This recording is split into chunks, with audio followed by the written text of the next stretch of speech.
చూడండి, ఇది Apple, red Apple. దీని మీద వ్యాక్స్ ఎట్లా ఉంది చేస్తున్నారు చూడండి. ప్లెయిన్ ఉంది కదా నీట్గా, చూసారా?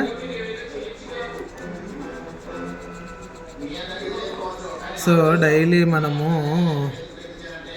పిల్లలకి యాపిల్, రోజుకొక యాపిల్ తింటే బాగుంటుంది వాళ్ళకని ఇస్తుంటామా?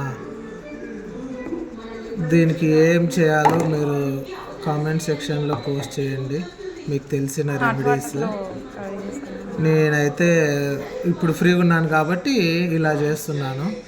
సో మనము పిల్లలకి పండ్లు పెట్టాలి, తినాలి, పోండిమా తీసుకొని తినిపోండిమా అంటుంటాం కదా.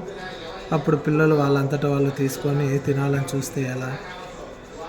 దీనికి హాట్ వాటర్లో వాష్ చేసి ఇస్తే బాగుంటుందా అని ట్రై చేస్తాను, చూద్దాం.